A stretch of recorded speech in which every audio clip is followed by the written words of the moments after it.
السلام عليكم ورحمة الله وبركاته. ازيكم يا جماعة؟ اخباركم ايه؟ يا رب تكونوا بخير وصحة وسلامة. مريت بفترة صعبة جدا الايام اللي فاتت، لان اكتشفت ناس كتير على حقيقتهم، طلعوا كدابين وما عندهمش ضمير، عارفينك بس عشان مصلحتهم، لكن غير كده لا. وده سبب الضغط النفسي والعصبي اللي انت وصلت له. ما كنتش تتوقع ان قناعتهم كذب وحقيقتهم صدمتك فيهم. حاول تخرج من الحالة دي، كمل عشان تعرف تواجه اعدائك، وارجع اقوى من الاول. خليهم يندموا على غدرهم بيك ويتمنوا يسلموا عليك، ساعتها هتحس انك اخدت حقك. اما بالنسبة للعقربة ولا الحرباية اللي في حياتك، مش سايباك في حالك وشغالة نميمة عليك، ان شاء الله هتتخلص منها قريب جدا. هتحس ان حياتك اتغيرت بالكامل. بالنسبة للمرتبطين، اهتم بشريك حياتك، حسن علاقتك معاه، قرب منه واتكلم معاه في تفاصيل حياته ومواضيعه. وخلي بالك، اوعى التجاهل، لان ممكن علاقتكم تتدهور، هتعيشوا في نكد ومشاكل مش هينتهي. حاول تصلح الامور بينكم كمان، لانك انت شخصية متزنة في كلامك مع اي حد، بتقدر تقنع الناس اللي حواليك بوجهة نظرك وافكارك. ما بتحبش حد يغلطك ابدا، دايما بتكون عارف انك صح حتى لو قرارك غلط في اي حاجة. ما بتحبش تطلع غلطان. شخصية قوية واثقة من نفسها. خططت عشان تشارك حبيبك وقت رومانسي، بس ممكن تعطلك بعض الالتزامات، وحبيبك ممكن يزعل منك. حاول تفهمه اللي بيحصل، ووعده انك هتوفي وعدك وقت تاني. هو زعل عشان انتوا محتاجين اصلا انكوا تقضوا وقت مع بعض حتى لو قليل. كنت بتفكر تغير نظامك الغذائي، لكن هتأخرك شوية عزومات. عندك صفة جميلة جدا، انك واثق من نفسك لحد الغرور. ثقتك في نفسك دي مخليه الناس اللي حواليك بيفكروا انك مغرور، بيسيئوا فهمك، فهموك غلط يعني. عشان فاكرينك مغرور، لكن بالعكس انت مش كده. هي دي طبيعتك، انك بتظهر الغرور من غير ما تاخد بالك، هي دي طبيعتك.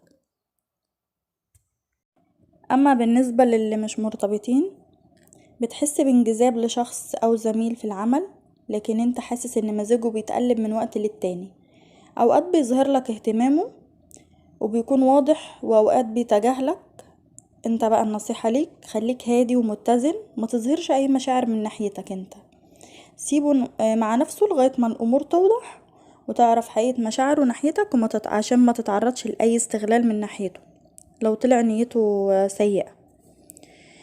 خاصة ان انت الفترة اللي جاية ممكن يعترف لك حد قريب منك بحبه، بس انت هتحس بتوتر وقلق لانك مش شايل له اي حب او مشاعر، ولا بتحس بأي حاجة تجاهه. هو منجذب جدا ووسيم، بس انت مش هتحس اي حاجة من ناحيته. في حاجة بقى بالنسبة للحب ليك، لو انت بتحب شخص معين، ما تخليش الحب والمشاعر هي نقطة ضعفك، ولا يكون محور حياتك هو الحب. لازم يكون اهتمامك الأكبر لشغلك وحياتك الشخصية. طموحاتك وأحلامك وأمنياتك محتاجة المجهود مضاعف. ما تستسلمش لأوقات اليأس اللي بيمر عليك. خلي أهدافك قدامك مهما حصل، لأنها أهم حاجة. في أوقات انت بتحس بعسر هضم، وده بسبب الأكل بيكون مش مناسب لصحتك. اهتم بالأكل الأساسي، الخضار والفاكهة والعصائر الطبيعية، عشان تتجنب أي مشاكل صحية. بإذن الله في تغييرات إيجابية في حياتك بشكل عام، لأنك شخصية بتصبر على الوضع اللي بتكون فيه. بس في أوقات بتحس بالضيق، خاصة لو اتعرضت لظلم. بتكون الحالة اللي انت فيها بتكون في هدوء تام، مش عارف تتكلم ولا تقولي، لو هو ده أنسب حل عشان تخرج من أي مشاكل بتحط نفسك فيها. استحمل شوية عشان توصل لأهدافك. ما تتكلمش مع أي حد عن مشاكلك وأزماتك، لأن ممكن يستخدموها ضدك أو نقطة ضعف. حاول تعمل خطة عشان تحقق حلمك وهدفك، واوعى تيأس لو عدى عليك وقت ضعف أو حزن، ده كله هيخلص وينتهي بإذن الله تعالى. بتعشق الرومانسية جدا. بتتقدم في شغلك وبين صحابك، بتتعامل طول الوقت بضمير، وده كويس جدا. بالنسبة للمرتبطين، حاول تسيطر على اسلوب حبيبك لان ممكن يستغل طيبتك دي وضميرك لصالحه، ويبتدي انه يضغط عليك في اي حاجة هو عاوزها. خليك جد معاه ومحدد الكلام، ولو كنت بتاخد الكلام على اعصابك وبتوتر لازم تتمسك بالهدوء في بعض الاوقات. ممكن تهدى انك تشغل موسيقى او اي حاجة بتخليك تهدى وتستريح.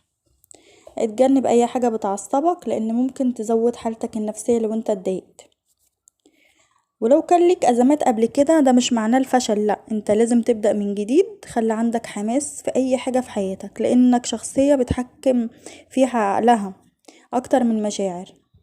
كمان في اخبار كويسة جدا قريب باذن الله تعالى نتيجة تعبك ومجهودك الزيادة في شغلك وجديتك فيه.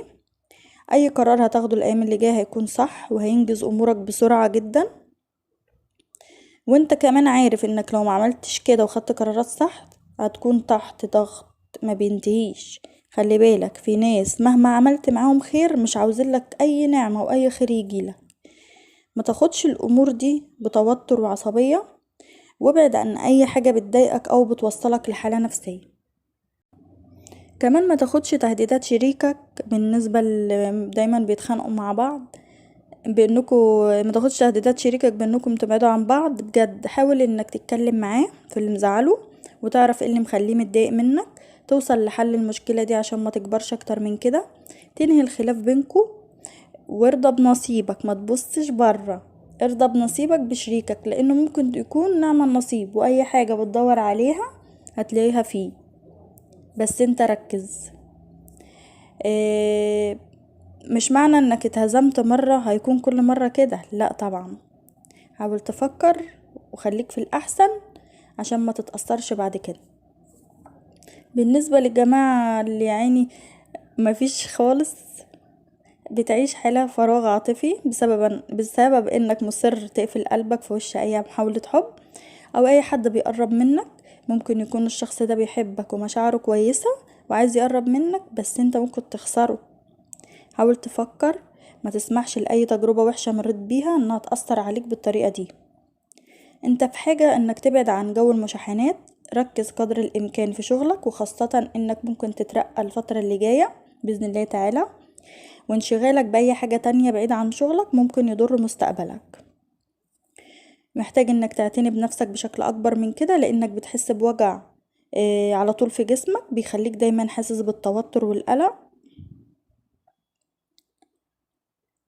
كمان بإذن الله التوقعات ليك هتحقق نجاح كبير في مجالك وهتلاقي تقدير من صحابك بعد وقفتك النبيلة معاهم وهتبقى في نظر الناس كويس جدا. كمان في حاجة هتقدر تتقدم في شغلك، هتحقق انجازاتك اللي بتحلم بيها. بالنسبة برضو اللي بتخانقوا كتير حاول انك تصالح حبيبك وتتكلم معاه عن اي حاجة هتساعدكم عن الاستقرار. واللي حصل ده والخناقة اللي حصلت دي واللي كان السبب فيها لازم تبعدوا عنه وما يتكررش اللي حصل ده برضو، وتبعدوا بعض على كده وابعدوا عن المشاكل اللي خلتكم تبعدوا عن بعض الفترة اللي فاتت. خليك حريص على اكل الخضار والفاكهة عشان تستفيد من العناصر الغذائية وتجدد النشاط والحيوية. في حاجة كمان انت لازم تواجه اي مشكلة بتقع فيها، حاول انك تحلها بذكائك وقوة شخصيتك وجرأتك على اي تجربة بتدخل فيها. قدر نفسك واعتز بمهارتك وشخصيتك مهما حصل ومهما كانت حاجتك للشغل، وما تقبلش بأقل من اللي انت بتستحقه لانك بتتقدم ودايما في شغلك وبتقدم كمان لصحابك واهلك حاجات كتير. خليك فاكر ما ترضاش بالأقل، اطمع في الطموح وانك توصل لأهدافك وأحلامك، وما تبعدش عن الشخص اللي بيحبك لانه محتاجك تكون جنبه وتقرب منه، والامور كلها هتبقى بأفضل حال بإذن الله تعالى. ابعد عن اليأس وخلي عندك قوة صبر وتحمل، لان قوة الصبر والتحمل دي بتساعدكم انكم تستنوا او تستحملوا عشان تحققوا اهدافكم واحلامكم اللي مستنيينها. لان انت معروف عنك حبك الشديد لشغلك بتشيل المسؤولية اللي اي حد بيخليك مسؤول عنها. من مميزاتك كمان انك عنيد، عنادك ده بيخليك تعمل حاجات الناس بتفكر انك مش هتقدر تعملها. حاول تستفيد من الفرص اللي قدامك، فكر كويس قبل ما تاخد اي قرار، صح انك تقبل الفرصة المناسبة ليك او ترفضها. لكن احذر انك تقع في فخ التردد عشان تقدر تتقدم في حياتك بشكل عام. ولو كان ليك اي ازمة قبل كده في شغلك فده مش معناه الفشل، لا، ده معناه انك هتبتدي من اول وجديد. خلي عندك حماس وخلي طموحك ده هو اول هدف في حياتك.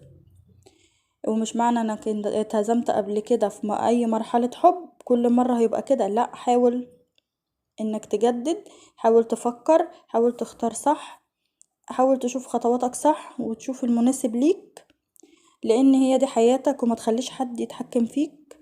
دي حياتك الخاصة عشان ما تقعش نفس الوقعة اللي انت وقعتها المرة اللي فاتت. واهم حاجة ما تتفاجئش برد فعل حبيبك لو كنت مقصر معاه، لان طبيعته وطبيعة شخصيته بتطلب منك الاهتمام. لو ملقاش الاهتمام اللي هو عاوزه اكيد هينكد عليك. فانت لازم تهتم، ده اول حاجة، يعني حط هدف قدامك انه ما ينكدش عليك. لان هو عايز يحس دايما بحبك ليه، وهتلاقي منه ردة فعل زعل.